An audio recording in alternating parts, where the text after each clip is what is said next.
Hey guys, what's up? Welcome to Professional Pets, and if you didn't know, happy National Pet Week. That's right, from May 5th to 10th, it's National Pet Week. That's all over the US. It's not International Pet Week. I'm sorry if you live in the UK. I don't know when their Pet Week is. Rowan's right here. I don't know if you guys can see him. Wait. Say hello. Hello, Rowan. Hello. Okay, back to me. I really hope I did this right. So today we're going to be talking about Impaction. I really apologize for Zoe's barking during the video. I know it's going to maybe distract.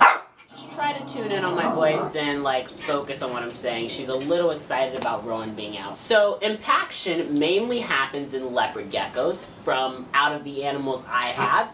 It's a thing that happens in reptiles when some things just aren't right. People automatically, in my opinion, go to substrate to blame once their gecko gets impacted. This is why I don't recommend loose substrates. Someone asked me, and their name will be somewhere on the screen or in the description, if I can find it, whether they should use Eco Earth or Reptile Carpet. Reptile Carpet all the way. Basically, there are many substrates you can choose. You go to Petco, you go to PetSmart, you see all these substrates. This is because other animals can handle it. If you have a leopard gecko, very, very popular reptile, you're not going to want to go and get Eco Earth, you're not going to want to go get sand. The main thing so many stores and people recommend is Reptile Carpet or paper towel you could use. The reason I don't recommend Eco Earth or sand or whatever is because it's loose substrate. So let's say I'm eating human here, and I have a bowl of spaghetti. In the spaghetti, I have chicken. Now, let's just pretend humans can only eat chicken. If that is and spaghetti can kill us.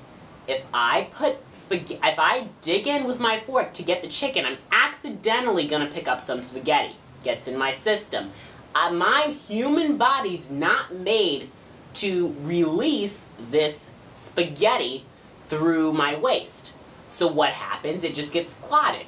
And I eat more and I eat more. And if every day I'm doing that and there's spaghetti in my bowl, I'm getting more and more into my system. It gets to a point where it's up here. I can't eat anymore. If I can't eat, I can't live. If I can't release the waste, I'm also hurting myself. In the end, sadly, a lot of reptiles wind up dying from these diseases, and that's why, in lieu of National Pet Week, I wanted to make a care video. Not sure if I'm going to do one for birds, but I wanted to let you guys know that it's wrong, totally, to put your leopard gecko in a harmful situation. I know how tempting it may be, Zoe. I know how tempting it may be to want to touch Rowan and play with Rowan. She literally loves him so much. I know how tempting it may be to have that decorative cage. But it's not worth it. You want to keep your leopard gecko. The cage isn't why you did all this and you invested all this money in this animal. So definitely look at care sheets like Petco. They have great care sheets in store, out of store, online. You can check them out. There will be links below because they really will have things that can help you. Another reason, let's talk about heat. People that say, my mom doesn't want a heat pad running all of, for years, basically. That is understandable. My mom didn't want that either. I have a mom, too, that little Chloe's in her house, and Chloe wasn't at first wanted for the fact that she was going to eat live insects, for the fact that she was going to need heat on, and my mom thought a fire would start. We've been going with Chloe for over a year now, over 2 years now, so let's just say we haven't had a fire. So let's just go with the fact that heat for leopard geckos needs to be coming at all times. There needs to be a heat source provided because leopard geckos regulate their own temperature. So basically, they need heat. Leopard geckos like belly heat. So it comes from the belly, it warms them all up inside. Sorry, Zoe. If you don't have belly heat, what you're doing is you're not providing what leopard geckos like. You're giving it to them from above and not below. They like below, give them below. That's why heat pads are essential, and I'm sorry for all of you who have parents that are not understanding of what a leopard gecko needs, but do not get a pet if you can't care for it. I know it sounds like the simplest thing that you think people wouldn't do, but people get animals and because their parents won't do this or they won't do that, and they think it's okay. It's not. Another thing, make sure that water is provided all times. I know leopard geckos don't. You may have seen your gecko drink water out of, I've heard people that have had their geckos for 20 years seen their gecko literally drink water 20 times. They may never do it. However, it's important that it's in there because if, say, that day you don't refill the water, Chloe wants water, just using my gecko as an example, you're gonna wish you had water in there. Because they need to be able to move the system. So once again, just to recap, you're gonna need the heat. Heat's important for leopard geckos. You're gonna need the food. And you're not gonna need substrate that's loose. The reason, I didn't explain this, the reason reptile carpet's awesome is because it doesn't have things that your gecko can consume with it. It's just a bowl. So imagine the chicken, just a bowl. The only thing Chloe's ever done with a reptile carpet is if she bites too hard into it. When they're babies, they do this. They bite really hard into it and they pull, or either their mouth gets stuck or they pull up. It's nothing that they would be able to ingest, really.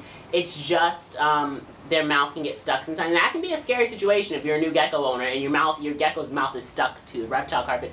Literally happens for 2 seconds. You're panicking for probably 5 seconds, but it's okay. Your gecko's fine. So once again, think about heat. Think about water. Think about substrate. These are all the important factors of having a leopard gecko and to make them safe so that impaction isn't something you're going to have to be dealing with down the road. So I just wanted to give you guys that information. I'm going to have little things of what to look for in a leopard gecko that may have impaction. I'm going to show you guys Chloe. I know you guys have been excited to see her. So here's Chloe. It's been so long since I've held her, actually. I haven't held her like all month. It's been pretty crazy. Zoe's, the whole gang is here. Like, we're all just hanging out. Chloe has been doing really well. For me not handling her, that's another thing, guys. If you want to really work with your gecko and you want to tame them, keep it up. And even after you tame them, which was my problem here, after you tame them, continue to keep it going. You can't go months and days and weeks without holding your gecko because they get used to a habitat of no one coming in besides to feed them, and your fingers become food to them. If you haven't watched my handling video, watch it, check it out. But I just wanted to show you guys Chloe. Also, if you're going to be checking for impaction, this is where you'll be checking for it. Chloe's doing great examples today. She just shed and she's looking really beautiful, I think. Once again, do it right there. Also, I want to let you guys know, in June, just a heads up, it's May, early June, Petco holds a reptile rally where you can show off your leopard gecko. And if you've ever checked my cage, that's exactly what those ribbons are for. Chloe will definitely be attending. Petco just does it because they love the animals and it's a great event. So definitely go check it out. If you have a bird or a dog, make sure that you're checking on them, looking at diseases they could possibly have, illnesses that they could possibly be carrying or be taking on, and make sure that you're able to handle them correctly. I want to thank you guys so much for staying tuned. I want to thank you guys for commenting, for watching, for viewing, for liking, for rating, for disliking. And those of you who dislike, can I say something? Please constructively criticize me. This is not telling me I hate your videos. I cannot improve to make you enjoy my videos if you don't tell me what you don't like about them. So just want to put it out there that I read every single comment. If it's bad, I sort of throw it away. If it's good, I take it to heart, guys. So know that. Know that I honestly love you guys so much, genuinely care about you guys. And also, for those of you that are my age, students, college, this is National Teacher Appreciation Week. So if you haven't done anything for your teachers, if you hadn't said thank you to your teachers, I just want to remind you, you might want to do that. But saying thank you for being here, for doing this every single day, for teaching me, for dealing with the students that are disrespectful, not sucking up, but just make a teacher sort of think that you care, and if you really do care, it will show.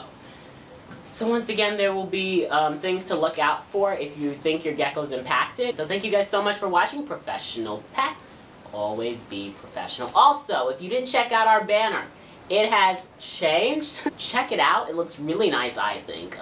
Let me know your comments on the channel comment section or in a video, whatever you like. Sorry for no intro. But once again, thank you so much for watching Professional Pets.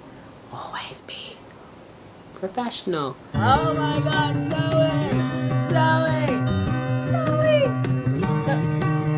As soon as I turn the camera on, this is what you have to do. Zoe! Zoe! Zoe! Now you don't want to talk to me. Now you don't want to be my friend. Now you don't want to be my friend. Now you don't want to be my friend. Play with me, please. I love your eyes, Chloe. I just love your eyes. I really do.